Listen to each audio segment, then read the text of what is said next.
Eu tenho aqui ao meu lado, como vocês sabem, a professora Cláudia Lima Marques, nossa palestrante de hoje. Gostaria de convidar para compor a mesa a diretora, a vice-presidente do Instituto dos Advogados Brasileiros, doutora Tereza Pantoja. O Alexandre, vê a Tereza aí. Está vendo aí? Doutora Tereza, por favor. Gostaria também de... Doutora Tereza, gostaria também de registrar a presença da professora Rosângela Cavalazzi, que facilitou com seu auxílio. Rosângela, por favor, gostaria de convidar você aqui para a mesa, a professora Rosângela Cavalazzi, professora da UFRJ, foi minha professora, é amiga da professora Cláudia Lima Marques. Vai ser a nossa próxima palestrante sobre superendividados, possivelmente no dia 30 de outubro nós vamos acertar isso. E eu quero dizer que hoje nós estamos começando um ciclo de palestras sobre o projeto de atualização do Código de Defesa do Consumidor.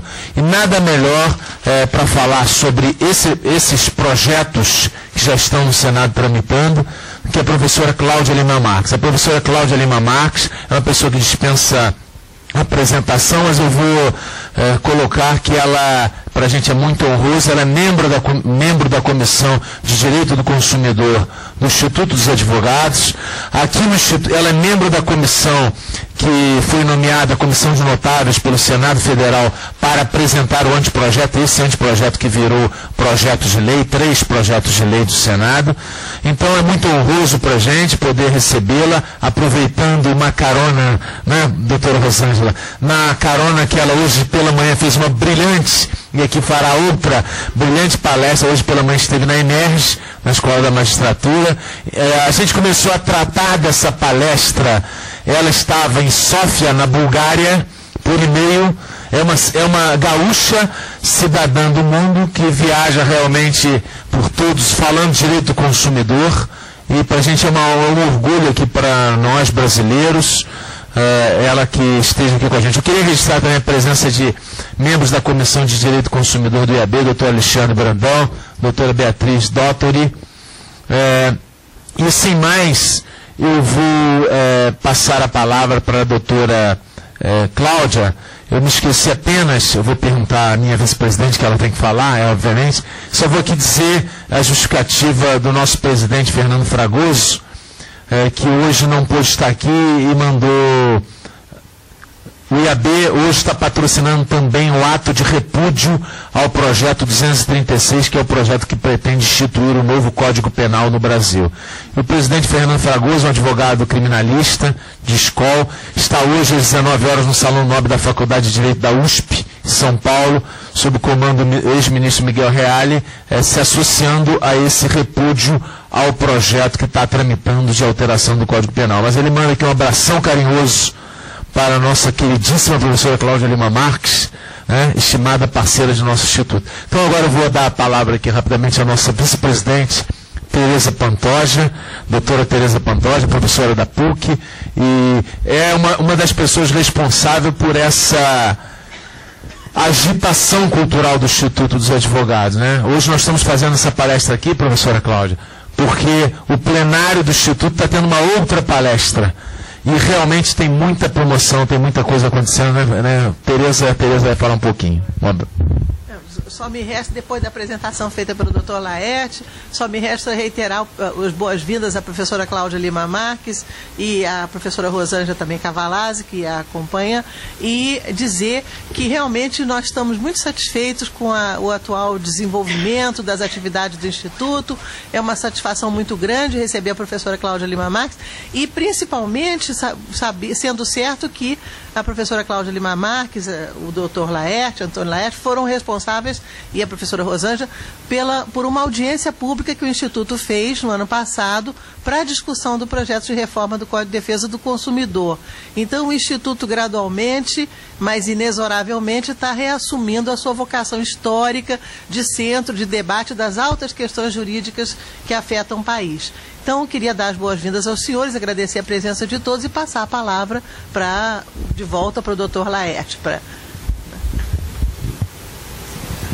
Só lembrando, o Instituto dos Advogados Brasileiros, no ano que vem, esse ano, comemorará 170 anos como a Casa de Direito mais antiga das Américas. É uma data realmente exponencial e que a gente vai comemorar, né, Tereza, efusivamente, com muitos seminários. O doutor Renato Porto, do Brasil Com também.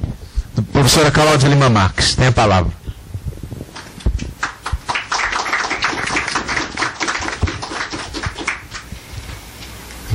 Bem, queridos colegas, dizer inicialmente que é uma grande honra, um grande prazer estar novamente aqui no IAB, que é a nossa casa, mas principalmente pela importância histórica desse instituto e importância atual dele. Queria cumprimentar não só a nossa vice-presidente, o presidente Fragoso, mas também o presidente da comissão, doutor Laerte, por essa energia que eu acho que brilha em todo o país e deve brilhar também em Brasília, nesse momento que se discute a atualização do Código de Defesa do Consumidor, que, de certa forma, está imbricada com essa comissão tão ativa e que eu me honro muito em participar, e com as atuações, eu diria,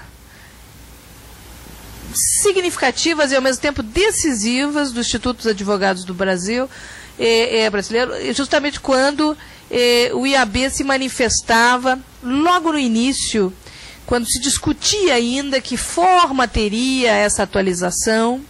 A comissão tomou a frente e elaborou um alentado estudo em que participaram todos os membros da comissão, e nesse alentado estudo as dificuldades do que na época se chamava reforma do Código de Defesa do Consumidor e, ao mesmo tempo, as possibilidades foram todas estudadas, e esse trabalho da mais profunda academia e, ao mesmo tempo, eu diria, inovação, foi o nosso instrumento básico no início, nas primeiras reuniões da comissão, justamente porque ele ajudava a comissão de juristas, que foi criada pelo Senado Federal, pela presidência do Senado Federal. Ele ajudava essa comissão, coordenada também pelo eminente ministro Antônio Herman Benjamin, de verificar rapidamente qual era o estado da arte, quais eram as necessidades dos advogados, daqueles práticos atuantes, em todos os temas do direito do consumidor. Esse estudo, que eu diria pioneiro da comissão, influenciou em muito a nossa versão final, ou pelo menos a primeira versão que foi apresentada, e depois a versão final. Mas ele demonstra o quê? Ele demonstra o interesse e esse imbricamento entre a atualização do Código de Defesa do Consumidor e as necessidades da prática. É claro que em matéria de política, e política quer dizer a possibilidade de tomar uma decisão e que essa decisão se concretize. Em matéria de política, a comissão criada pelo Senado Federal e a portaria de criação e a decisão do eminente presidente do Senado Federal, o senador Sarney, não é? Ela era muito específica no sentido que esta atualização deveria ser focada em alguns temas considerados mais necessários. A segunda decisão política era justamente tentar evitar as críticas ou os perigos de um retrocesso nas conquistas do direito do consumidor. Isto é, politicamente, o Senado Federal queria festejar o Código de Defesa do Consumidor e atualizá-lo, mas sem perda de direitos para os cidadãos. Não havia possibilidade de, na própria discussão do texto, ou nas proposições dessa comissão, termos como, vamos dizer, finalidade, ou como resultado concreto, não diria como finalidade, mas como resultado concreto, um retrocesso de direitos. Então, avançar sim, retroceder não, era a segunda grande linha política.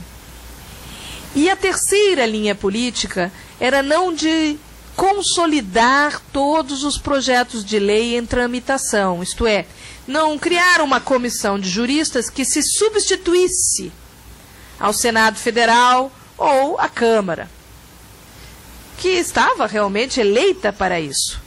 Seria uma sugestão que complementasse projetos de lei que, inclusive, já existem, estão em tramitação, ou projetos de lei que estão sendo gestados pelo Executivo ou mesmo pelo Legislativo. Então, não se fez um estudo prévio de todos os projetos de lei em andamento. Até se realizou este, mas dali não se tirou ideias. O estudo do IAB, nesse sentido, para nós, foi de muita utilidade, porque esse, sim, já consolidava as grandes linhas dos projetos de lei em andamento. Com essas três, vamos dizer, bases, a decisão do eminente ministro Antônio Herman Benjamin foi de construir um grupo pequeno, composto por 2 autores do Código, a professora Ada Pellegrini Grinover e o professor Kazu Watanabe, eu como relatora geral, o professor Leonardo Rosco Ebessa, de Brasília, e o professor Roberto Pfeiffer, que na época coordenava o PROCON São Paulo, Fundação PROCON São Paulo. Então, um pequeno grupo de pessoas com uma missão muito clara: avançar e talvez inovar na metodologia dessa proposição. Mas para avançar, primeiro tivemos que ouvir novamente os nossos pares, não é? Então, os primeiros 180 dias regimentais foram de estudo e de elaboração de um primeiro projeto. E pedimos uma prorrogação por mais 3 meses para a realização de audiências públicas no país inteiro. E a primeira audiência foi marcada justamente aqui, no nosso Instituto. Aí, pelo eminente ministro-presidente da Comissão Especial de Juristas, né, Antônio Herman Benjamin, ministro do STJ, ele considerou que de todos que tinham colaborado, né, o IAB era o instituto que mais tinha colaborado. Realmente, de forma proativa, realmente de forma decisiva e significativa, como eu antes mencionara, nessa proposição. Então, foi aqui no Rio de Janeiro, na nossa sede, tão bonita, que realizou-se essa audiência pública. E ela novamente foi muito rica. Pessoas do país inteiro aqui se deslocaram para o Rio de Janeiro para discutir conosco esse momento realmente de abertura. E dali saíram muitas ideias. Vou mencionar algumas e depois começo a minha palestra formal, não é? A própria definição de superendividamento nasceu da audiência pública do IAB. Comparando com outras legislações e com algumas proposições acadêmicas existentes, me recordo que o Dr. Vitor Sarda, né, também eminente membro da comissão, Dr. Sardas, ele disse: mas por que não tem uma definição de superendividamento? Que é um tema novo, realmente merece uma definição legal. E aí pensamos, e depois, junto com outras sugestões recebidas, elaboramos esse que está agora em discussão. E assim tantas outras normas, me recordo também questão de prescrição e decadência, muitas ideias positivas nasceram daquela discussão, tanto no comércio eletrônico, comércio à distância, quanto no superendividamento e em matéria processual e, no caso dos prazo geral de 10 anos, para esclarecendo, né, o caso das cláusulas abusivas. Me lembro também que foi uma sugestão realizada de público naquela audiência pública. Bem, esse imbricamento entre o projeto e o nosso IAB, ele está numa outra e nova fase. Por isso eu gostaria de agradecer à comissão a organização dessa série de palestras que, ao mesmo tempo, permitem que todos os nossos associados e o público em geral acompanhem a evolução desses projetos. Eu preparei uma pequena fala sobre os princípios gerais dessa atualização e numa segunda parte, as principais normas que se pode esperar que, se aprovado forem esses 3 PLs, melhorem a situação atual. Bem, quais são os objetivos do trabalho da comissão e quais foram os seus resultados, né? O primeiro ponto que eu gostaria de compartilhar com os colegas é que o Código de Defesa do Consumidor, ele foi mandado realizar pela Constituição de 88. Então, o artigo 48 dos atos de disposições constitucionais transitórias manda fazer em 120 dias um Código de Defesa e Proteção do Consumidor. O nome, inclusive, Código de Defesa do Consumidor, em direito comparado, é muito interessante, porque o Código francês chama Código do Consumo. O Código italiano, também Código do Consumo. O nosso é Código de Defesa do Consumidor, realmente. E agora o Peru, há pouco, também aprovou um Código de Defesa do Consumidor, do sujeito consumidor, né? E não das relações de consumo em geral. Essa origem constitucional, ela evoluiu também bastante por 2 fatos considerados, talvez, dos mais significativos. Primeiro, a entrada em vigor, em 2003, do Código Civil. Toda vez que uma lei geral substitui outra, e tão coincidente nos seus princípios, né, da boa-fé, da função social do contrato de consumo ou não, né, do combate ao abuso do direito, a principiologia do Código Civil e do Código de Defesa do Consumidor, na sua interpretação da jurisprudência atual e já na época, né, elas têm uma convergência praticamente absoluta. Algumas normas podem ter divergência ou antinomia, né? Mas não houve revogação, abrogação ou derrogação do Código. O que tem que haver, sem dúvida, é um diálogo entre essas normas gerais e especiais e uma aplicação conjunta. E, em segundo ponto, uma coerência desta aplicação. Afinal, o ordenamento jurídico brasileiro, sob a luz da Constituição, deve ser unitário, uma unidade, e deve ser, sobretudo, coerente, inclusive quanto à proteção do consumidor. Mas uma nova lei tão detalhada nos seus tipos contratuais, com contratos como o de transporte, que não existiam antes, prestação de serviços, sempre cria a dúvida, né, de qual a lei se aplica. Então, um reforço do próprio Código de Defesa do Consumidor, como microsistema, como lei especial para todas as relações de consumo, já seria necessário só por isso. Mas houve um segundo fenômeno, que foi justamente o da fragmentação anterior do Código Civil, a ponto de hoje nós temos lei sobre plano de saúde, lei sobre consórcio, Estatuto do Idoso, Estatuto da Igualdade Racial e tantos outros, Estatuto da Criança e Adolescente, também na mesma época do Código de Defesa do Consumidor, tantos outros detalhes dessa relação de consumo que passam a ser regulados ou como tipo contratual ou como sujeito de direitos presente na relação de consumo, que levam a uma pluralidade de proteção, vamos dizer, deste consumidor.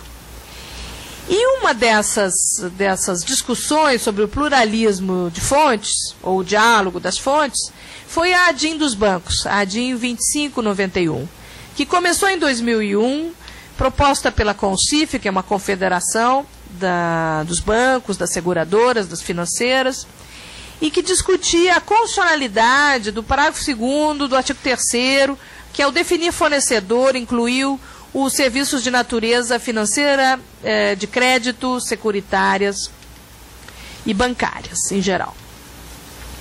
Até 2006, criou-se, portanto, a dúvida da aplicação do Código de Defesa do Consumidor a todo este importante setor financeiro, que hoje, com a crise financeira mundial, não há discussão no mundo que a ele se aplica realmente as leis de defesa do consumidor. Inclusive, os colegas norte-americanos, James Neff e outros, né, são unânimes ao afirmar que justamente a crise financeira mundial começou com a desregulamentação das linhas de proteção e garantia financeira dos consumidores norte-americanos, com aquelas hipotecas subprime, né, e a repetição de uma só hipoteca, valores até às vezes 8 vezes superiores ao valor real, abstratamente considerados como títulos de crédito rodando e criando essas bolhas especulativas que acabaram estourando, vamos dizer assim, e colocando à frente a fragilidade que a desregulamentação desse mercado, especificamente, tinha criado. Como os consumidores norte-americanos puderam ir à falência, vender todos os seus bens, inclusive as suas casas, que foram colocadas como garantia, né? Enfim, ficaram com essas dívidas enormes. Eles têm um sistema que chama Fresh Start, quer dizer, começar de novo. Eles retornaram ao sistema, mas a crise instalou-se a ponto de levar à quebra, inclusive, dos mesmos bancos, hoje que a globalização é essa interdependência, né, com repercussões mundiais. Bem, mas a ADIM dos bancos foi vencida por 9 votos contra 2, ou 1, conforme a interpretação, e houve também uma emenda constitucional que retirou os parágrafos do artigo 192 da Constituição. A Constituição brasileira também traz o direito do consumidor, no seu artigo 5º, inciso 32, como direito fundamental, né? O Estado, na forma da lei, promoverá a defesa do consumidor. O Estado juiz, o Estado legislador, o Estado executivo. Estar na lista de direitos fundamentais significa uma proibição de retrocesso. Então, a atualização, ela tinha que levar em conta as mudanças, vamos dizer, no ordenamento jurídico brasileiro, sem falar das mudanças no processo civil, e aí os senhores são mais especialistas do que eu, houve uma mudança forte, não só aquela lei de 2005 sobre execução, mas os processos repetitivos, as disputas de massa, as próprias ações coletivas passaram a ser atacadas, só pensar na coisa julgada, não é? E a sua efetividade sofreu muito de 1991, da entrada em vigor do Código, até hoje. E a última mudança a se considerar é a mudança da sociedade brasileira e da simbologia do consumo. O que se esperava em 1988, quando se fez tantas menções constitucionais ao consumidor, inclusive o artigo 170, inciso 5º, né, que a livre iniciativa deve ter em conta como um princípio limitador justamente a defesa do consumidor, inciso 5º, né? Se esperava transformar o Brasil numa sociedade de consumo mais ativa. Isto é, nós queríamos qualidade dos produtos, nós queríamos contratos com menos cláusulas abusivas, nós queríamos segurança dos produtos, por isso toda a ideia da responsabilidade objetiva, né, das práticas comerciais abusivas, da publicidade ilícita, né, enganosa. Enfim, em todo o arcabouço que hoje está no Código de Defesa do Consumidor, foi tão bem desenvolvido pelo Judiciário, pelos membros do Ministério Público, pela Advocacia, pela Defensoria Pública, enfim, por todos nós. Chegamos a um ponto e um patamar excelente. Mas a verdade é que hoje nós pensamos o consumo de forma diferente. Nós estamos no século XXI, e desde o final do século XX, os sociólogos como Zygmunt Bauman, eles prenunciam, e talvez a frase de Zygmunt Bauman possa nos ajudar nesse resumo, né? Eles prenunciam a simbologia para o século XXI do consumo. Zygmunt Bauman, no seu trabalho de 1995, Trabalho, Consumismo e Pobreza, ele afirma que os novos pobres são os excluídos da sociedade de consumo globalizada. Quando se vê no Brasil a inclusão de 32 milhões de pessoas na classe média, a saída da pobreza de 19 milhões de pessoas, agora o último PNAD, incluindo 77 milhões de pessoas com acesso à internet em casa, sejam os pais, os filhos, enfim, com esse número só de consumidores à distância, pelo serviço eletrônico, sem falar na TV digital, nos celulares, no SMS, só realmente pela internet, não é? Por esse meio, 32 milhões de consumidores. Nós já somos a sexta força em matéria de utilização de meios eletrônicos. Estamos com programas, assim como tem combate à fome, tem combate ao chamado Virtual Divide, isto é, banda larga popular, acesso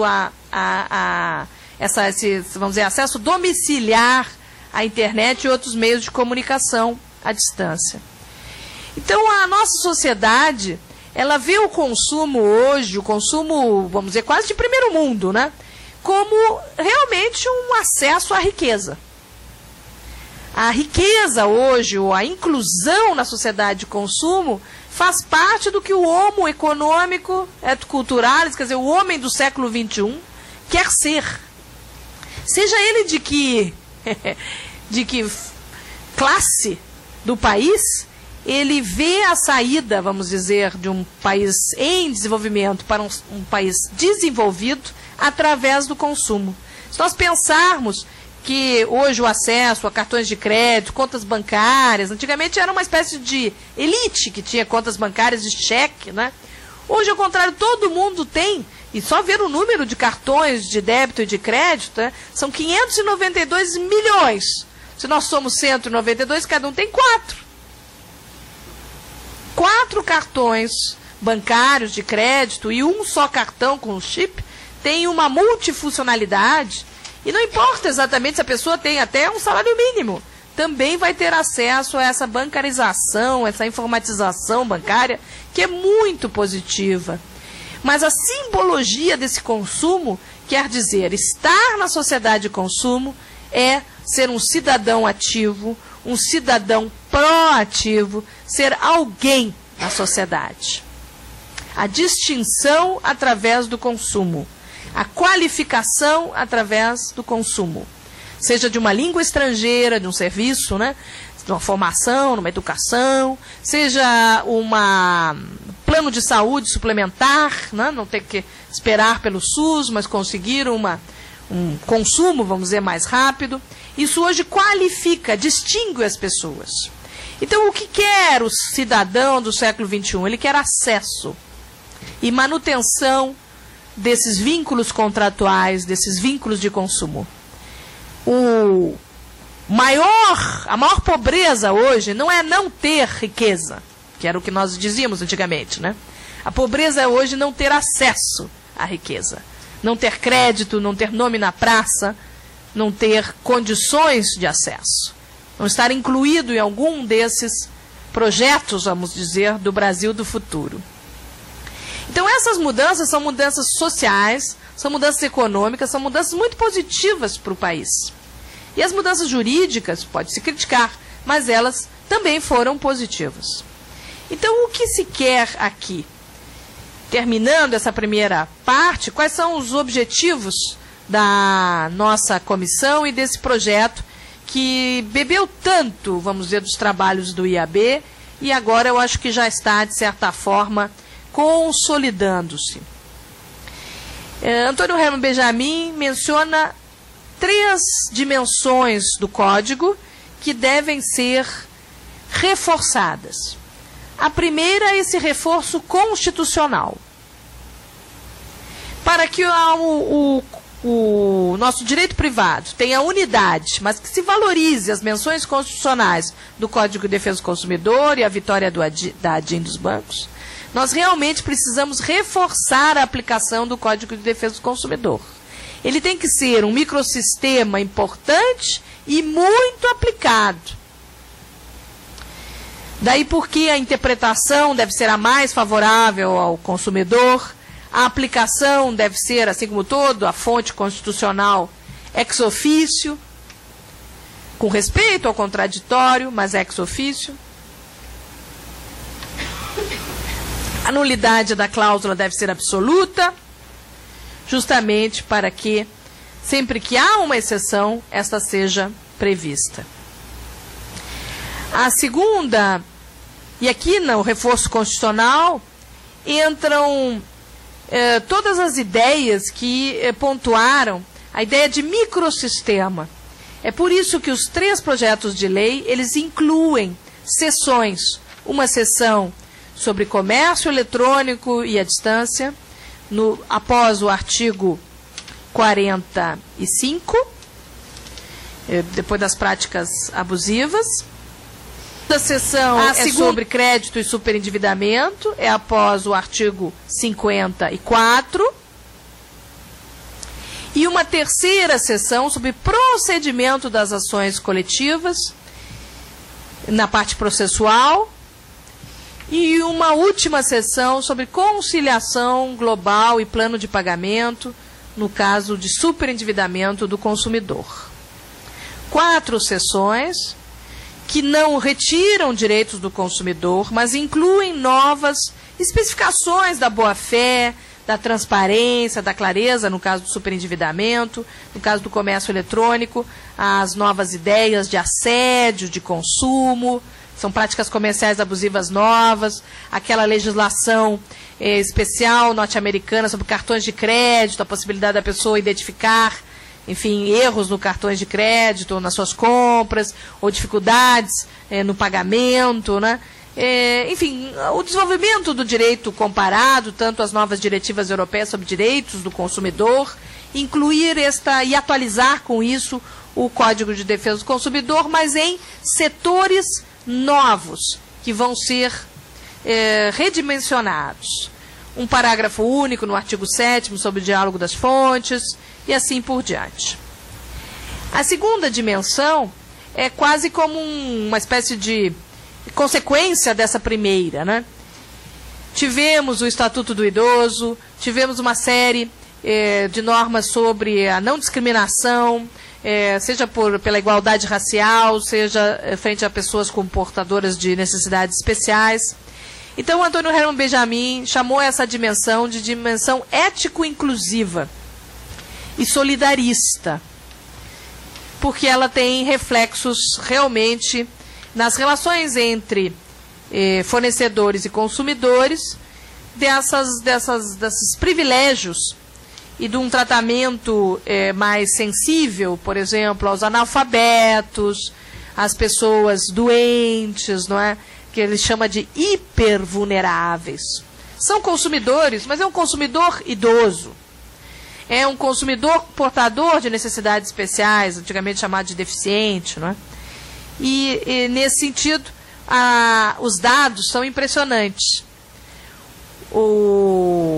As pessoas com mais de 60 anos no Brasil já são 11% da população.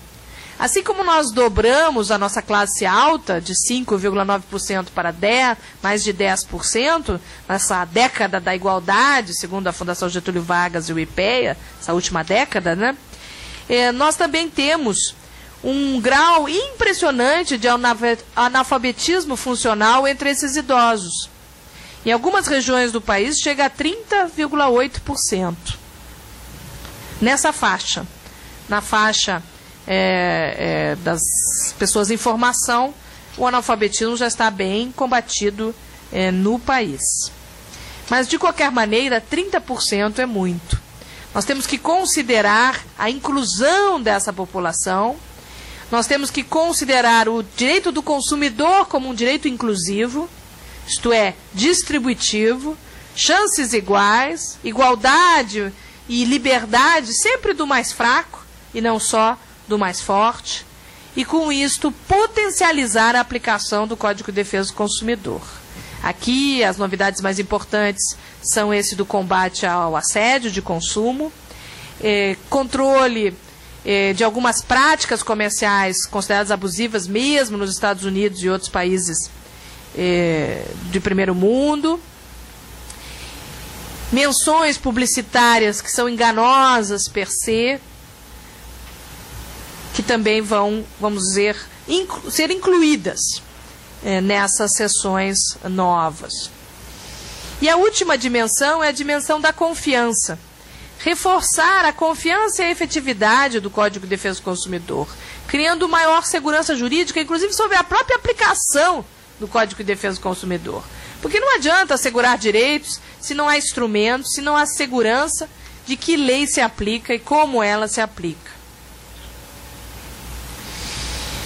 Eu quero agora, nessa parte final, já me animei demais falando, destacar para os colegas algumas dessas normas, talvez as mais interessantes, ou pelo menos as que eu gosto mais, né? No primeiro projeto, que é o projeto voltado para o comércio eletrônico, se aproveitou também para reforçar as normas iniciais do Código de Defesa do Consumidor.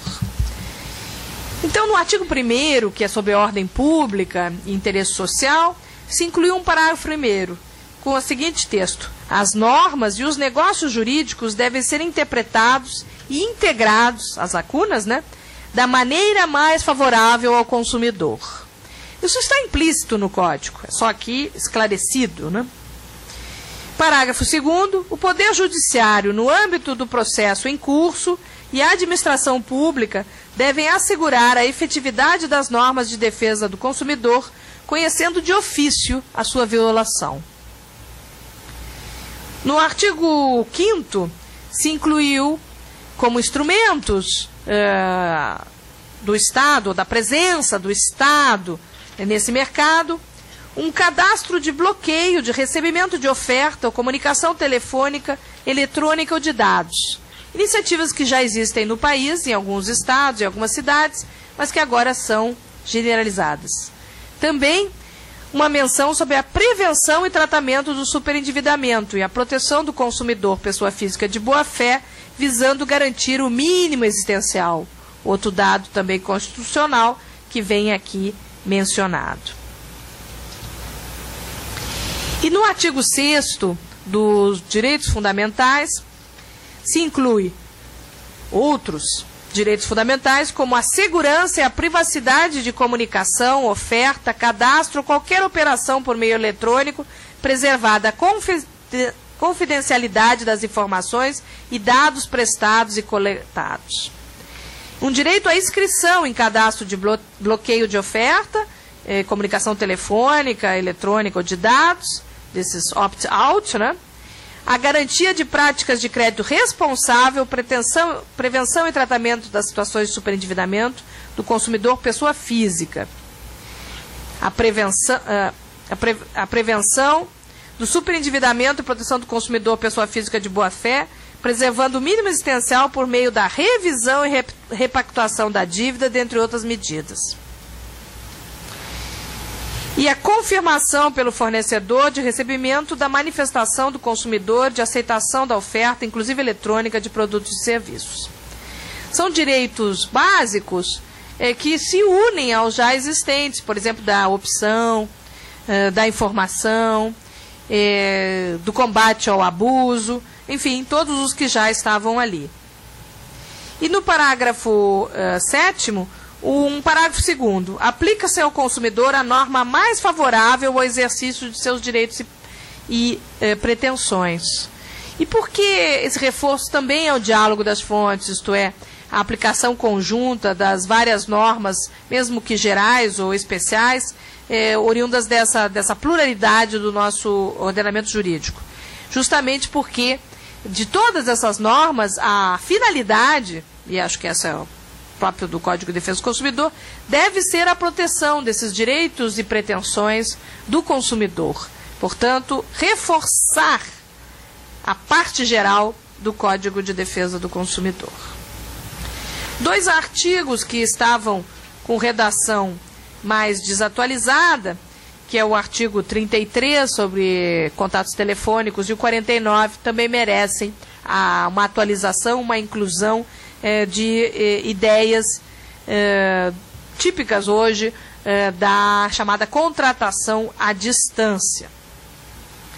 Esse nosso projeto de lei inclui também um outro aspecto que foi hoje quase típico, que é a ideia do acesso que o comércio eletrônico ou os meios à distância fazem a bens oferecidos por fornecedores estrangeiros. Então, o artigo 101 também é reforçado no momento em que ele está na parte processual, mas ele traz um reforço no chamado conflito de jurisdições, com um foro especializado, e também no conflito de leis, no caso, o direito internacional privado também. Fora isso, a menção de comércio eletrônico é um reforço à oferta à distância, informações obrigatórias,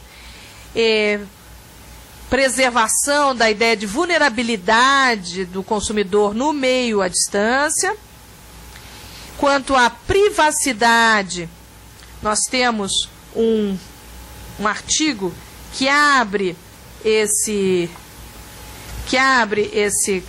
capítulo, esse artigo, deixa eu ver se eu acho, merece leitura. Peço desculpas aos senhores, mas aqui eu li duas vezes o mesmo artigo do projeto, da primeira versão do projeto.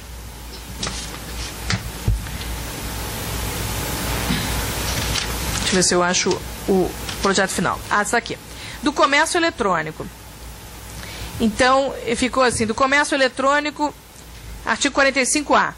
Esta seção dispõe sobre normas gerais de proteção do consumidor no comércio eletrônico, visando a fortalecer a sua confiança e assegurar tutela efetiva com diminuição da assimetria de informações, a preservação da segurança nas transações, a proteção da autodeterminação e da privacidade dos dados pessoais. Parágrafo único. As normas dessa seção aplicam-se às atividades desenvolvidas pelos fornecedores de produtos e serviços por meio eletrônico ou similar. Qualquer atividade, não a ideia do comércio eletrônico estrito sensu.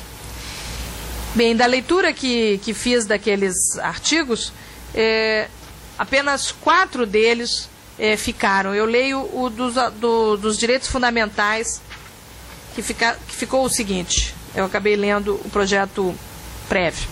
Apenas 2 incisos. Então, os novos direitos do consumidor são a autodeterminação, a privacidade e a segurança das informações e dados pessoais prestados ou coletados por qualquer meio, inclusive o eletrônico, e a liberdade de escolha, em especial frente às novas tecnologias e redes de dados, sendo vedada qualquer forma de discriminação e assédio de consumo. Então, daquela lista de direitos fundamentais, que hoje praticamente está incluída no artigo 5º, antes mencionado, apenas 2 novos direitos foram incluídos na lista do artigo 6º. Autodeterminação, que é bem interessante isso, em virtude da possibilidade de cruzamento de dados do consumidor, quando ele fornece os dados para o fornecedor, ele pode determinar o que fazer com esses dados no futuro. E a liberdade de escolha, inclusive frente às novas tecnologias, isto é, reforçando todo o espírito, né, de não discriminar e, ao mesmo tempo, não assediar o consumidor. E no comércio eletrônico, esse 45A, que eu acabei de ler, ele é complementado por um 45B com informações obrigatórias, um 45C sobre quais são as obrigações do fornecedor no site, por exemplo, alguns lugares específicos, né? Leio apenas um inciso: assegurar ao consumidor os meios técnicos adequados, eficazes e facilmente acessíveis que permitam a identificação e correção de eventuais erros na contratação antes de finalizá-la, sem prejuízo do posterior exercício do direito de arrependimento, que agora vem reforçado pelo 49, né? No 45D, o fornecedor deve enviar confirmação, enfim, tudo aquilo que se imagina em matéria de comércio eletrônico. E o 45E sobre o spam, que é outro problema também brasileiro. Somos campeões mundiais de spam, também campeões mundiais do uso de redes sociais, também para comércio eletrônico, para fins comerciais. Então, aqui bem regulado o spam.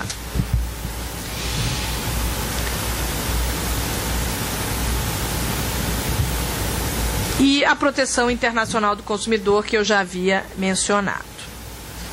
Há um aspecto polêmico que gostaria de passar para os colegas, é que ao final do projeto, existe um outro projeto executivo sobre fortalecimento dos PROCONs, mas ao final do projeto de comércio eletrônico, há algumas menções sobre sanções administrativas do artigo 56 e 59. E vamos dizer assim, uma utilização do direito comparado, porque hoje as sanções, principalmente no comércio eletrônico, elas se focalizam nos valores. Então, se além da multa diária, que seria uma espécie de perdas e danos punitivas, é possível o magistrado determinar, a pedido da autoridade administrativa do Ministério Público, que suspenda os pagamentos e transferências financeiras para o fornecedor do comércio eletrônico e bloqueie as contas bancárias do fornecedor. Essa sanção, que está no artigo 59, parágrafo 4º, seria incluída no 59, ela é conhecida nos Estados Unidos como follow the money. É porque no meio eletrônico é bastante difícil identificar a empresa. E às vezes uma empresa tem vários CNPJs, vai trocando e vai saindo daquele site, visitando outros, e ela continua oferecendo ou realizando práticas comerciais abusivas. E os Estados Unidos, que é muito pragmático, né, ele diz, bom, a pessoa tem vários CNPJs, mas tem uma conta bancária, ou pode ter várias contas bancárias, mas a qualquer dessas contas bancárias ela tem um apego muito especial. E é justamente quando o judiciário congela, né, porque ela suspende, né, ele congela o acesso à conta bancária, é que essa pessoa aparece, vamos dizer, para se defender ou para cumprir a decisão judicial. Então, isso é uma forte sanção que foi incluída aqui, está para ser discutida com os colegas. Também há a criminalização, no artigo 72A, de veicular, hospedar, exibir, licenciar, alienar, utilizar, compartilhar, doar ou de qualquer forma ceder ou transferir dados, informações ou identificadores pessoais sem a expressa autorização de seu titular e consentimento informado, salvo exceções legais, como por exemplo os bancos de dados, né? Essa penalização é bastante polêmica, porque o Código de Defesa do Consumidor tem um capítulo penal, mas é pouco utilizado.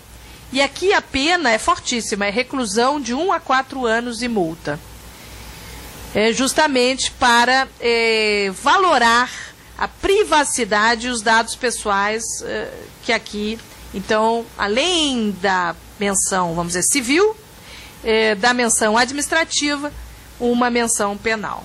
Está em discussão justamente a força dessa ideia, que é muito cara, justamente ao microsistema do direito do consumidor, a sua parte penal pouco utilizada, mas que desde o início vinha, vamos dizer, complementar a visão administrativa. Bom, e para terminar, o projeto de lei que disciplina o crédito ao consumidor e dispõe sobre a prevenção do superendividamento, ele traz um artigo 27A, quer dizer, ele inclui um artigo, além do capítulo novo, ele inclui um artigo sobre prescrição e das pretensões dos consumidores, oriundo justamente dessa nossa audiência pública aqui no IAB. Afirma o artigo 27A.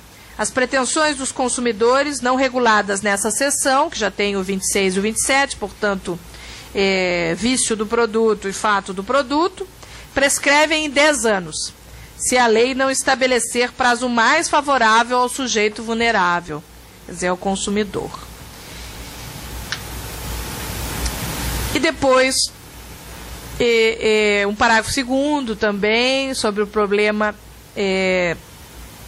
do crédito e da poupança, afirmando o seguinte: prescreve em 10 anos a pretensão de direito patrimonial do consumidor de crédito e de poupança veiculada em ações individuais ou coletivas, porque há uma tese que mesmo a pretensão sendo individual, se ela é discutida numa ação coletiva, haveria uma prescrição mais curta de 5 anos para a ação coletiva. E depois vem o capítulo esse da prevenção do superendividamento. Para não aborrecer os colegas, lerei apenas o seu artigo inicial, 54A, que afirma o seguinte: essa seção tem a finalidade de prevenir o superendividamento da pessoa física, promover o acesso ao crédito responsável e a educação financeira do consumidor, de forma a evitar a sua exclusão social e o comprometimento de seu mínimo existencial, sempre com base nos princípios da boa-fé, da função social do crédito ao consumidor e do respeito à dignidade da pessoa humana.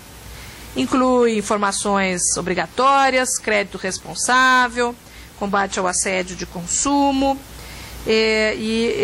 inclui justamente o direito de arrependimento no crédito consignado, por considerar esse crédito que retira o direito de livre escolha a quem pagar do consumidor. Então, o projeto de lei bebe das grandes linhas da presidência do Senado Federal, de evoluir sem retroceder. Ele tem a força do direito comparado, porque, de certa forma, consolida que, sem mudar, e aqui um ponto que talvez fosse discutir, a própria sugestão do IAB era no sentido de aumentar os prazos, por exemplo, do direito de arrependimento. Aqui não se faz isso. Se mantém os 7 dias conhecidos, apenas se aumenta essa possibilidade de direito de arrependimento no crédito consignado, com devolução, assim como se faz hoje na liquidação antecipada, devolução do principal para aquele que, mas o fim do próprio contrato.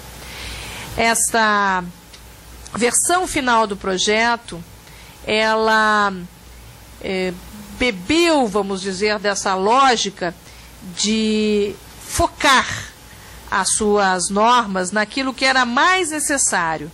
Sem dúvida, havia e há sugestões de melhorias outras que poderiam ser incluídas nesse projeto.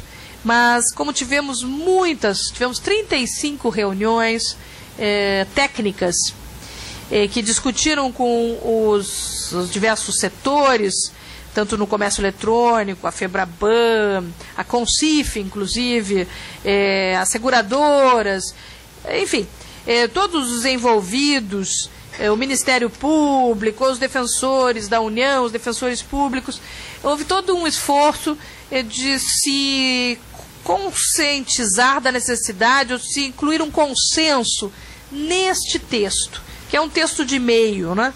Houve sugestões, inclusive, de leis especiais que poderiam complementar em matéria de superendividamento. Tenho aqui a professora Rosângela Cavalazzi, que é uma grande especialista no tema. Enfim, muito havia de temas polêmicos, o artigo 18 do Código de Defesa do Consumidor, o artigo 28. Muitos poderiam ser os artigos focados ou modificados nessa atualização. Mas não se quis fazer uma reforma do CDC, e sim uma complementação a ele.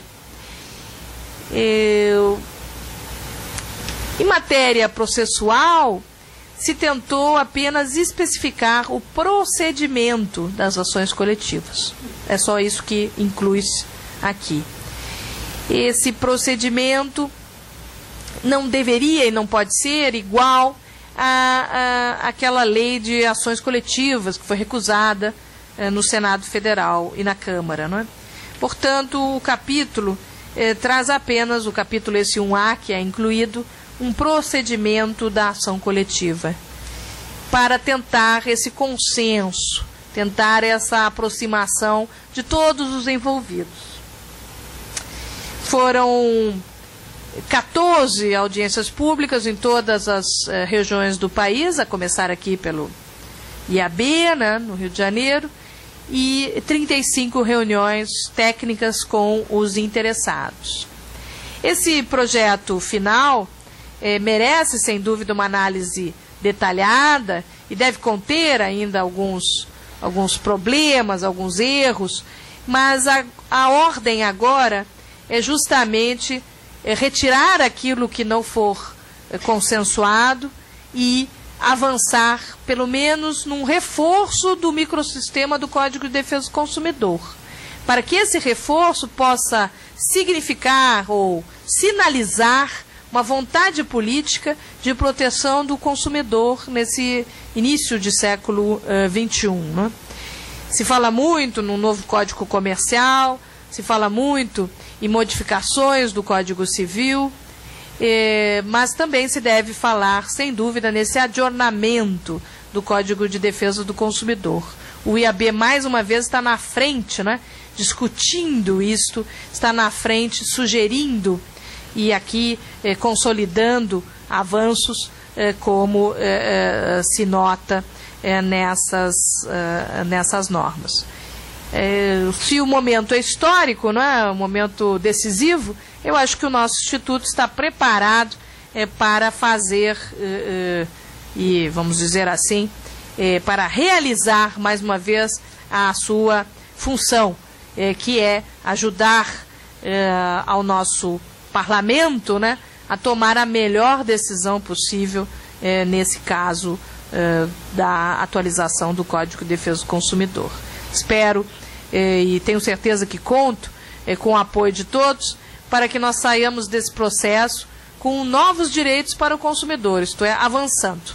Tenho certeza que o IAB apoia esse avanço e será, me parece, uma espécie de reserva moral que esse texto possa ter um melhor fim ao final desse processo que agora se inicia.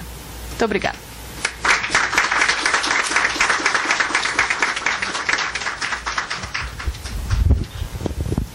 Bom, depois da gente ouvir essas palavras belíssimas, como sempre, da professora, que é a missionária do direito do consumidor aqui no Brasil, disse Heloísa Carpena lá na Emerge, a papisa, mas eu diria a missionária, né, do direito do consumidor no Brasil, porque carrega e viaja pelo país afora e fora do país para falar disso, e fala tão bem e com tanta leveza, com tanta autoridade, que cativa todos nós. Eu vou logo direto fazer uma pergunta.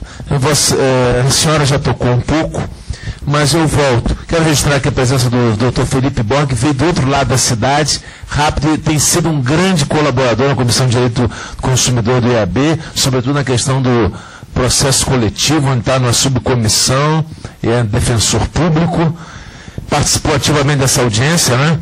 E eu perguntaria sobre a questão específica do prazo de reflexão. Quer dizer, quando aconteceu aquela audiência pública no IAB, que foi a primeira, salvo engano, foi em agosto de 2011. Então nós estamos em setembro de 2012, um ano e um mês após, e nesse tempo houve ali aprovação de diretiva europeia aumentando o prazo. Parece que houve recente uma aprovação de uma lei na Argentina aumentando o prazo também de direito de reflexão, e nós ficamos aqui no Brasil com prazo de direito de reflexão, Renata, em 7 dias. Então eu gostaria de saber a posição da professora Cláudia Lima Marques. O projeto está mantendo os 7 dias, mas qual é a posição dela diante desse período, desse tempo que passou e do que aconteceu? Bem, eu agradeço muitíssimo a reflexão do nosso presidente, Dr. Laerte, que toca um ponto importante, isto é, quando nós terminamos esse projeto, ele foi lançado agora em março, no dia do consumidor, quer dizer, um dia antes, na verdade, dia 14, mas o final dos trabalhos são ainda em 2011, né, em dezembro de 2011. E, nesse momento, o Brasil tinha 70 milhões de pessoas conectadas na internet. Agora já temos 77, né? Então, veja como a coisa é muito impressionante, a rapidez, né? Bem, o direito de arrependimento, inclusive nesse setor do comércio eletrônico, apesar de ele ser uma prática já da autorregulação, e uma prática mundial, não é?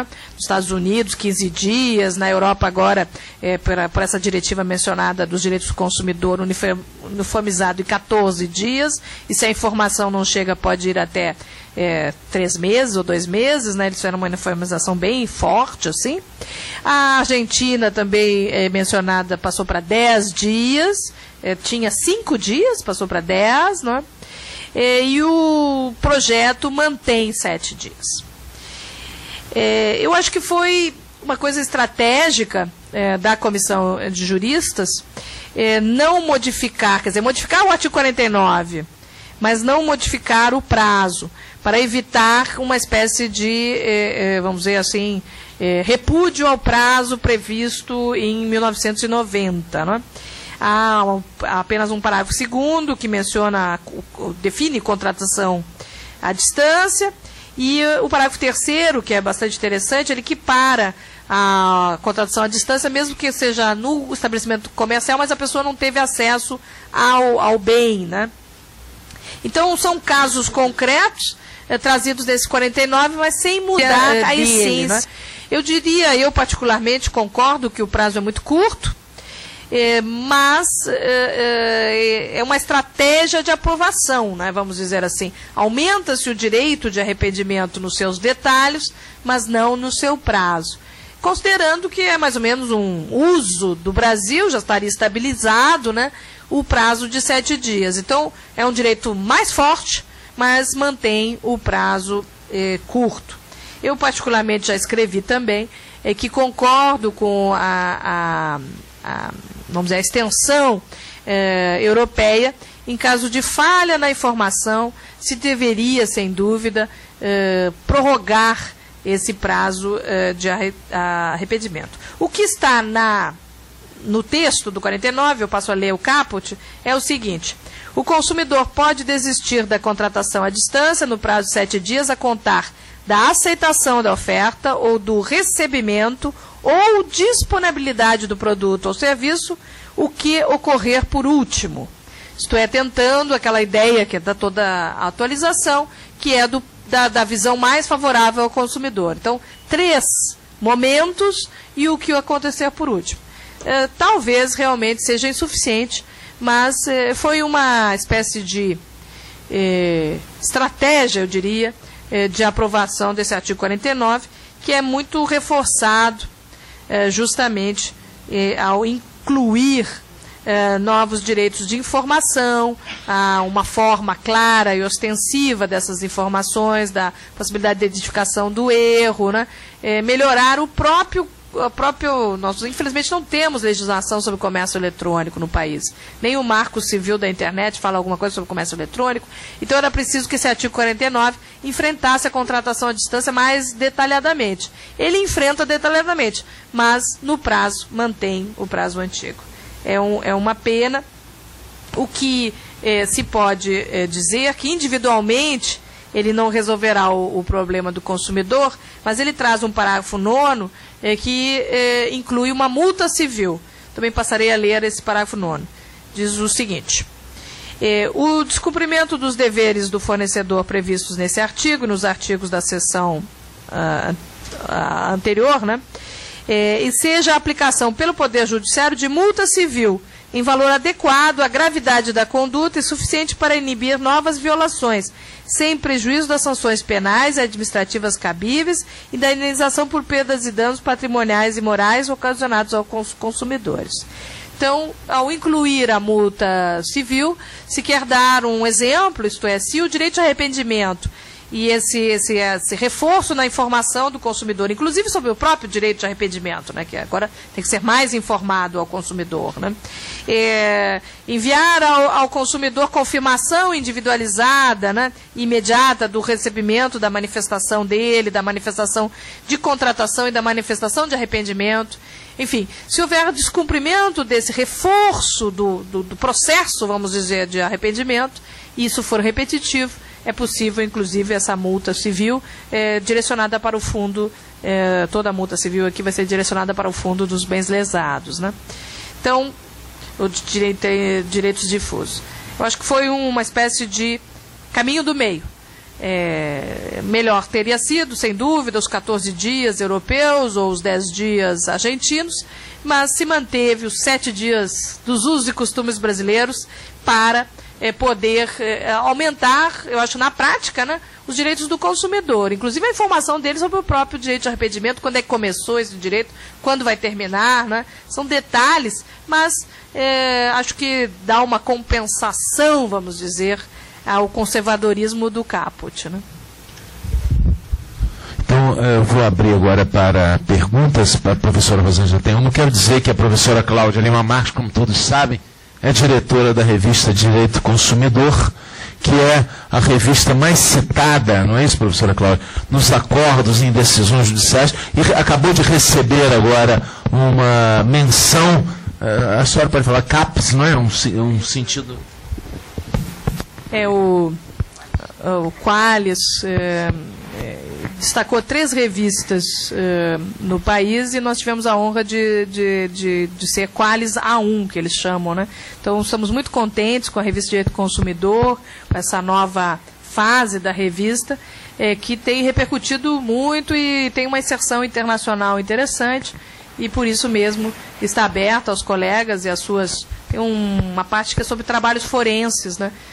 Está aberta, eu sou editora-geral, tem, claro, uma lista de pareceristas, né, cegos, está aberta a publicação também dos trabalhos dos colegas nessa área específica de direito do consumidor, porque ela é bem focada, né? Mas seria um prazer receber mais artigos, já recebemos vários, né? Seria um prazer receber mais artigos ainda daqui dos colegas. Obrigado. Então, professora Rosângela Cavalazzi. Permite primeiro dizer da minha honra de estar aqui com a presidência do colega Laerte e principalmente com a nossa vice-presidente, doutora Tereza Cristina Pantoja, e ouvindo mais uma vez as lições de Cláudia.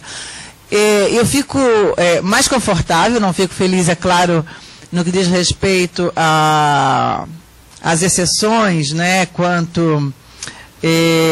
ao direito de arrependimento no caso do idoso em crédito consignado, que também tem uma previsão. Eu ficaria contentíssima se fosse proibido o crédito consignado, mas não sendo possível, não é?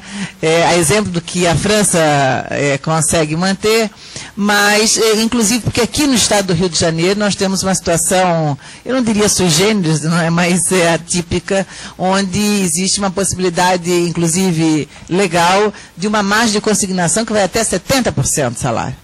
E realmente é bastante perverso, tratando-se, né, às vezes, de funcionário público, ou servidor, idoso mais ainda. Então, é só um pouco escutar a professora sobre essa questão. Obrigada. Bem, eu agradeço também essa pergunta, que me permite dar mais detalhes sobre o projeto de lei sobre prevenção do superendividamento. Ele realmente complementa o artigo 52 com informações obrigatórias, entre elas o custo efetivo total da operação, isto é, o custo efetivo total é calculado normalmente pelo Banco Central, mas ele deve incluir realmente todo o custo, taxa percentual anual, e os valores que vão ser cobrados ao consumidor, outras taxas. Muitas vezes esses custos se dá apenas a taxa de juros, né? Mas a comissão de permanência, enfim, algumas outras capitalizações até mensais e taxas outras de retorno, enfim, elas não são informadas ao consumidor e ele não tem uma ideia do ônus do seu patrimônio, né? Além dessa ideia de reforço da informação, se inclui um artigo especial sobre crédito consignado. Então, afirma o 54C.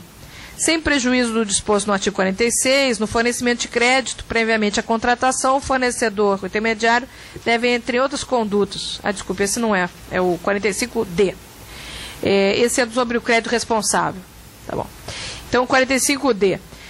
Nos contratos em que o modo de pagamento da dívida envolva autorização prévia do consumidor, pessoa física, para débito direto em conta bancária, oriundo de outorga de crédito ou financiamento, consignação em folha de pagamento ou qualquer forma que implique cessão ou reserva de parte de sua remuneração, a soma das parcelas reservadas para o pagamento de dívidas não poderá ser superior a 30% da sua remuneração mensal líquida para preservar o mínimo existencial. Houve uma exclusão quanto ao débito do cartão de crédito para pagamento de parcela única, né? Em virtude do uso, muitas vezes, ser superior a 30%.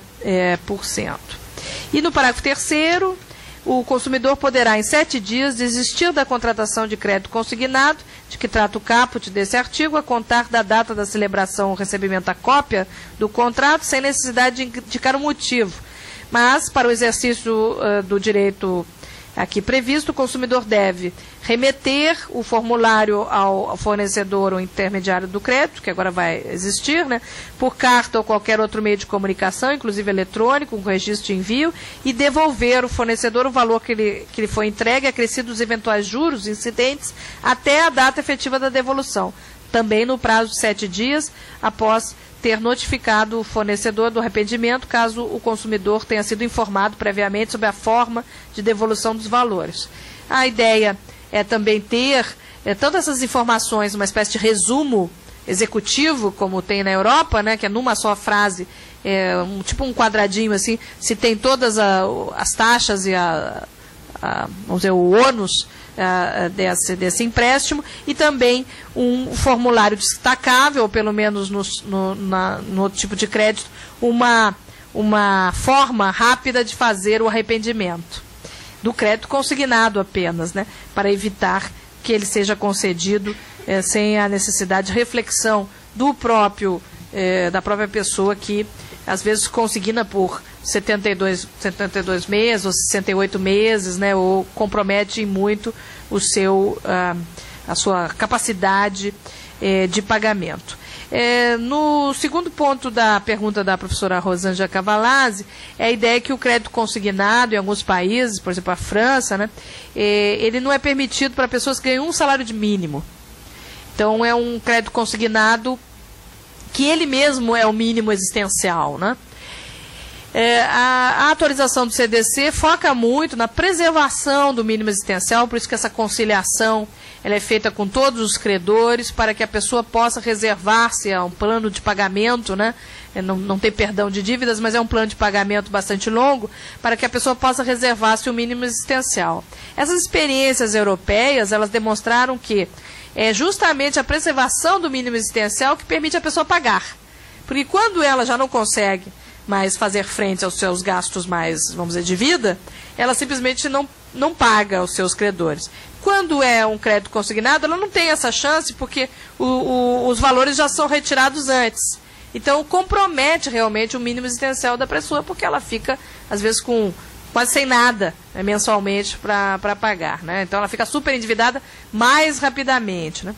E também o crédito consignado, o cálculo do valor é feito muito diretamente. E as decisões realmente mantiveram essa ideia de não poder se, vamos dizer, claro, se pode fazer o pagamento antecipado, né, mas de não se poder, de alguma forma, sair do crédito consignado. Então, o caminho de meio que a atualização prevê é a ideia do arrependimento mesmo. Então, todas as pessoas terão 7 dias para refletir com a sua família. Agora se vê até propagandas de bancos dizendo, não faça o pagamento, tire um crédito conosco, né? Muitas vezes é um crédito consignado, né?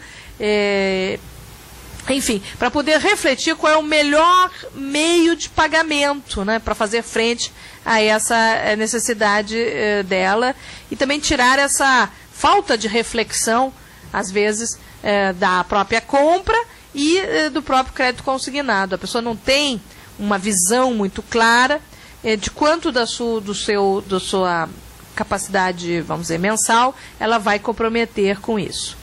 No Rio Grande do Sul também há essa menção a 70%, o que fica bastante forte, não é? Porque Então 30% não é praticamente nada, né? Aqui é o contrário, é 70% que é o mínimo existencial. Enfim, é difícil fazer uma conta de chegada, mas o interessante é que algumas definições, inclusive de superendividamento, estou procurando aqui o artigo na versão nova, né, porque eu acabei lendo a versão antiga, estou procurando o artigo sobre a definição de superendividamento, mas que foi, vamos dizer, moldada junto com várias sugestões recebidas, e nessa definição, novamente, se usa a expressão máximo de 30%. Não é o contrário, né? E acho que isso dá vamos dizer, uma ideia de evolução do ordenamento brasileiro, né? Assegurando a todos o que hoje, às vezes, é privilégio de alguns servidores públicos, federais, no caso, né? E talvez não tanto dos estaduais. Por isso, eu acredito que o artigo sobre crédito consignado e essa definição, vamos dizer, de um mínimo existencial, de pelo menos 70%, é bem importante. Mas outras opções, como a proibição do crédito consignado a pessoas que ganham o salário mínimo, foi afastada justamente para não radicalizar, né, alguma... enfim, e respeitar também a prática brasileira, que já se estabelece, como um belíssimo artigo a professora escreveu, é uma tradição inventada, mas já está, vamos dizer, se consolidando, né? E de certa forma, inclui parte da população no acesso ao crédito, e, portanto, esse caminho de meio pode, quem sabe, né, ter algum efeito positivo.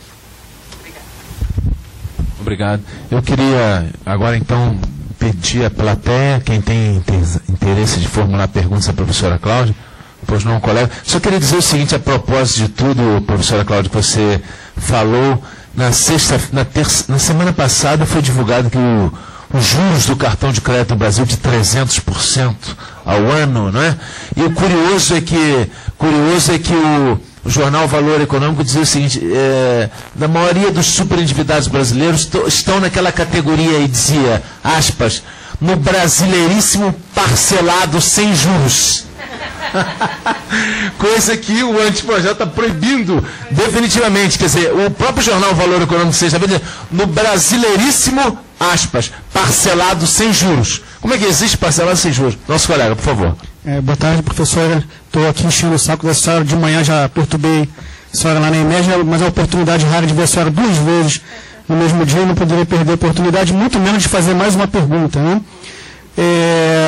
Sou Marcelo Câmara, sou estudante de Direito, e tenho o seguinte questionamento. O primeiro enunciado de súmula aqui do TJ, do Tribunal de Justiça do Rio de Janeiro, foi publicado exatamente em 27 de 4 de 1976. O último enunciado de súmula, de número 284, foi publicado agora em 12 de 12 de 2011. Entre os anos de 76 a 2006, nós tínhamos aproximadamente 150 enunciados de súmula. De 2006 a 2012, foram criados aproximadamente 130 enunciados de súmulas. Proporcionalmente, nós temos mais enunciados de súmula criados em 6 anos do que em pouco mais de 30 anos. Considerando as metas do CNJ, e que as apelações têm sido julgadas, pelo menos aqui no Rio de Janeiro, cada vez mais monocraticamente, com base principalmente no 557 do CPC e dos enunciados já citados, eu pergunto para a senhora o seguinte: infelizmente ocorre, todos os enunciados se oporem à principiologia do CDC, dentre eles, em especial, a boa-fé, e mais uma vez batendo no mal falado enunciado de súmula 75 do TJRJ, que fala que o mero inadimplemento contratual não seja dano moral, considerando principalmente que o contrato foi estabelecido em regra de adesão, regra praticamente absoluta, ou como a senhora mesmo fala, contrato cativo ou escravo, né? Em que tais contratos foram redigidos profissionalmente por um lado e praticamente apenas chancelados com sangue e com bolso, né, pelo outro. E a minha pergunta é o seguinte: considerando esse enunciado de súmula, em especial, 75, e o princípio da boa-fé contratual, eu gostaria de saber como é que fica esse choque, né, esse absoluto conflito de ideias, né, considerando que o enunciado de súmula 75 do TJRJ, ele fala basicamente em ausência, né, de responsabilidade contratual e extracontratual. Obrigado. Eu agradeço vamos dizer, o reforço, né, desse pensamento e as informações muito precisas sobre o aumento dos enunciados. Eu não tenho conhecimento a fundo dos enunciados aqui do TJ do Rio de Janeiro, mas me parece interessante vamos dizer, a pergunta subliminar, não é? Se essa forma de decidir mais por teses, né, do que por uma casuística, e pelo menos me pareceu, né, uma decisão de muitas cabeças pensantes e discutindo, permitindo também a manifestação dos advogados, enfim, naquilo que nós estamos mais ou menos acostumados, né, se isso não pode prejudicar o consumidor. Eu particularmente acho que o próprio procedimento dos repetitivos prejudicou em muito, e eu participei pro bono em alguns deles, prejudicou em muito os consumidores individualmente. Porque as teses são julgadas por casos escolhidos, às vezes, só para pensar na súmula 391, né, 381, não me lembro bem aquela, que saiu de um repetitivo que eu participei como advogada pro bono de uma consumidora que comprou uma moto lá em Pelotas, em Lavras, no interior de Pelotas, para ir ao seu trabalho, né? Então, ela nem sabia que ela tinha sido escolhida, pensada para o repetitivo, né? E eu liguei para o advogado e disse assim, olha, amanhã vai ser a decisão, o senhor vai mandar, o senhor vem, né? E ele disse assim, venho aqui. Eu digo, não, o seu caso está sendo julgado em Brasília, o senhor vai defender todos os consumidores do país. Ele disse, não, tem certeza? Eu digo, sim, tenho certeza, eu estou em Brasília para isso. E nós vamos nos manifestar pelo Brasilcom a seu favor. Se o senhor quiser, eu defendo a sua cliente. E ele disse, ele mandou a procuração imediatamente, por fax, né? E eu apresentei ali e tivemos mais tempo para... Mas o que eu quero contar não é isso, né, da atuação lá no STJ, é que a pergunta do repetitivo era uma e a súmula diz outra coisa. A pergunta do repetitivo era se podia ex officio decidir o segundo grau, os tribunais, né? E o que diz a súmula é que qualquer julgador não pode ex officio identificar cláusulas abusivas dos contratos, só nos contratos bancários. Quer dizer, então, entre o repetitivo, que era uma tese, né, e a súmula, existe uma diferença, assim, fantástica. Realmente. E no caso concreto, pior ainda, no caso concreto, não houve decisão ex officio. Então, eu consegui vencer o caso da senhora, porque eu provei que o advogado tinha feito o pedido certo. Então, ela ganhou e nós todos perdemos, porque a súmula tem nos prejudicado imensamente na tese, né? Então, veja, é uma coisa assim que o julgamento por tese, ou por súmulas, ou por enunciados, ou por teses, ele pode ser tão descolado do caso concreto, né? E acho que esse é um exemplo, né?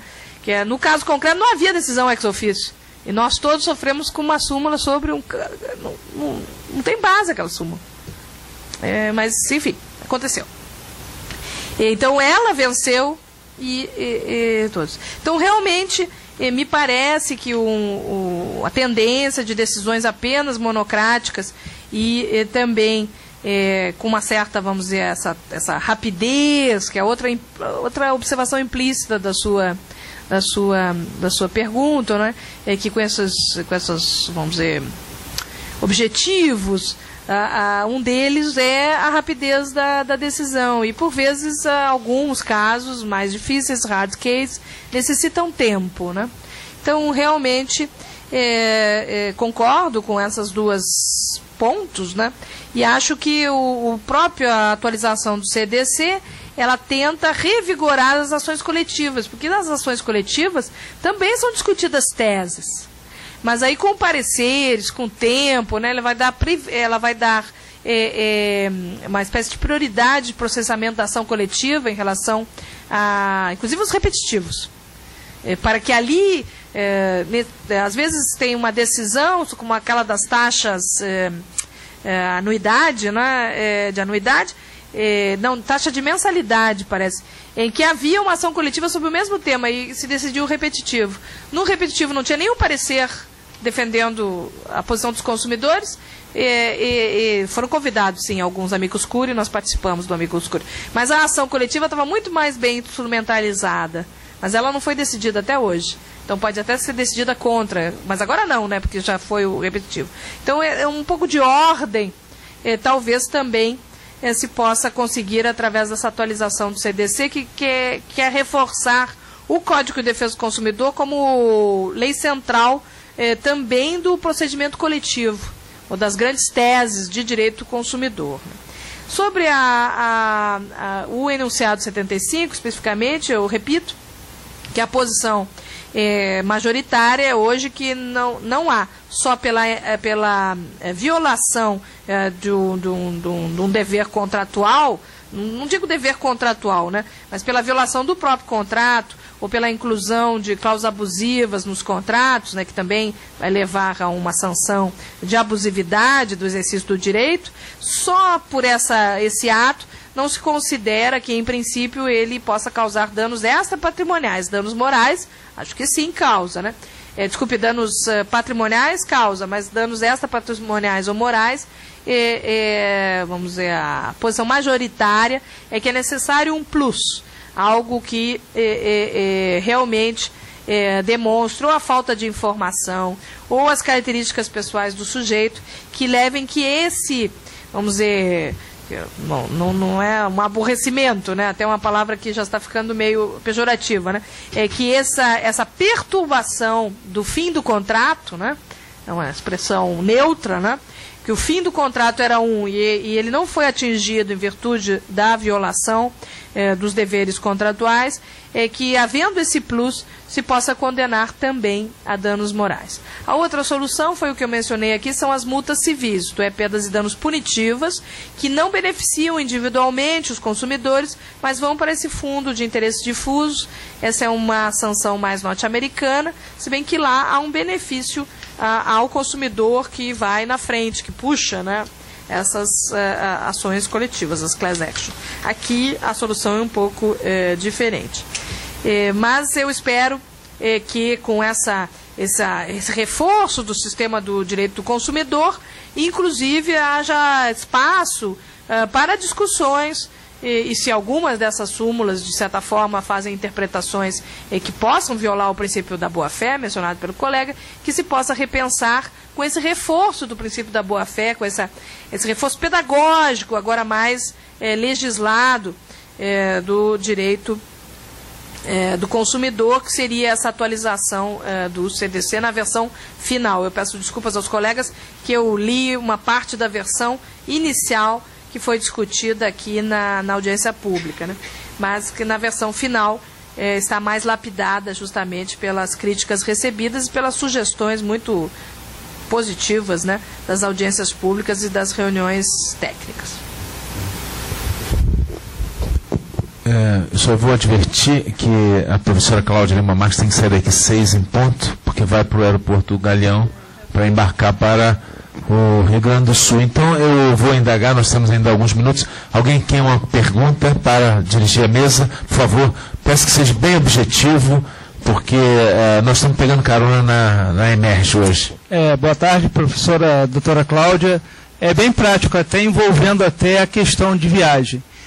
As compras feitas através de sites, de agências de viagem, por meio eletrônico, o prazo de arrependimento são 7 dias. No caso de negativa da companhia aérea em ressarcir o cliente, no caso, tem a obrigação legal da devolução integral do valor, porque exerceu o direito de arrependimento dentro de 7 dias, correto? Perfeito.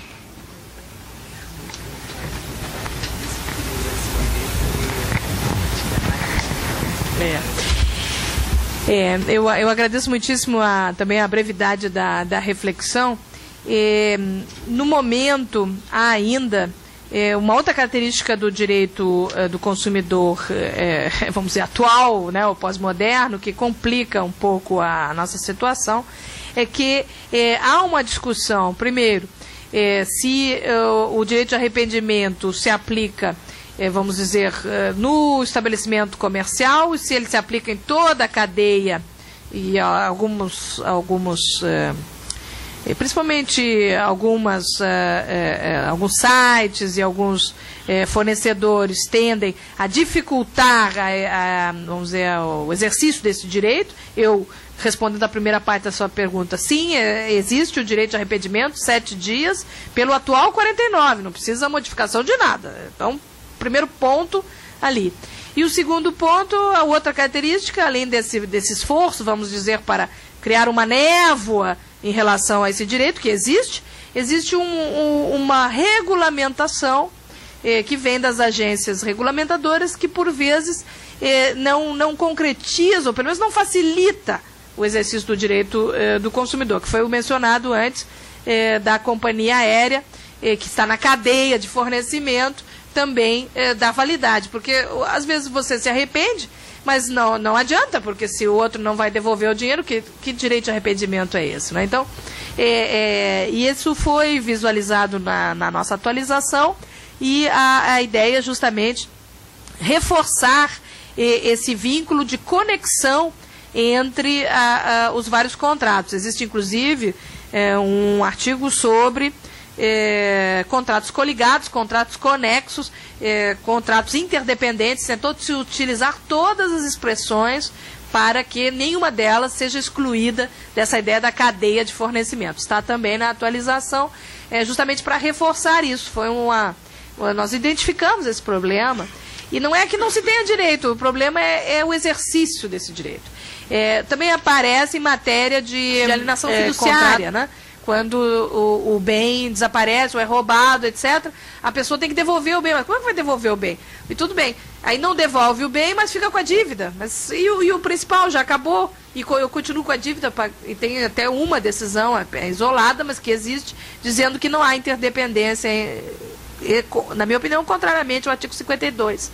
Mas existe esse tipo de dúvida, eu diria assim, são nuvens que aparecem em relação ao 49, em relação ao artigo 52, que agora vão ser mais esclarecidas nessa atualização do CDC. Não é uma novidade, mas vem bem pedagogicamente dizendo que todos os fornecedores, às vezes há menções, inclusive, para os representantes, reforçando os intermediários do crédito, também há uma menção especial para os intermediários do que é os pastinhas, etc., que eles também são responsáveis pelas informações para o consumidor. Enfim, são reforços, mas o direito, sem nenhuma atualização, já existe, na minha opinião, e acho que o colega concorda. Às vezes há regulamentações das agências que não, vamos dizer, facilitam e não reconhecem tão claramente quanto o Código de Defesa do Consumidor. Mas é um caminhar, não é?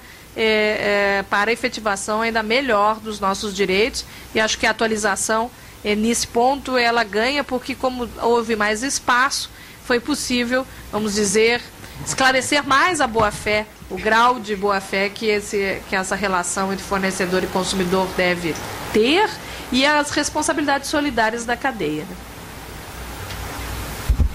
Então, eu aqui me desencomindo da minha função com boa-fé objetiva, né?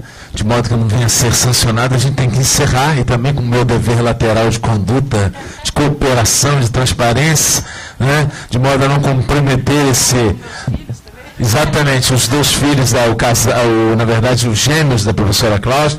Eu gostaria de agradecer a todos pela presença.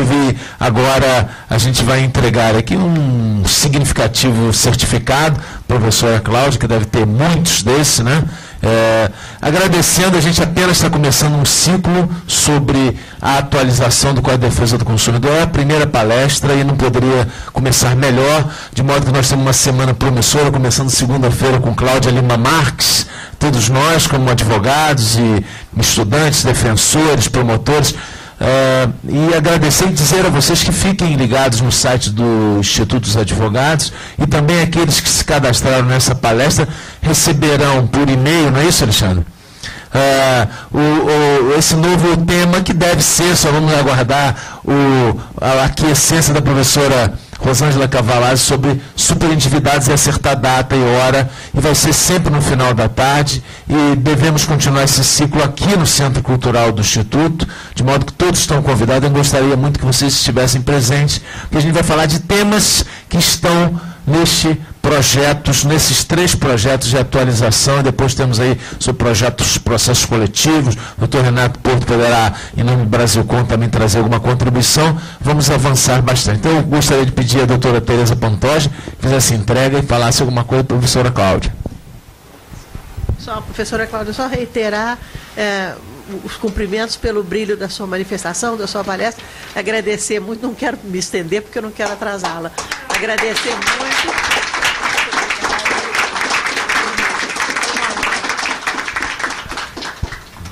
Então, também, por último, queria agradecer ao Alexandre e ao Alex, né? São esses valorosos funcionários aqui do nosso Centro Cultural que trabalharam bastante como advogados da Comissão de Direito do Consumidor do IAB, reservando a data.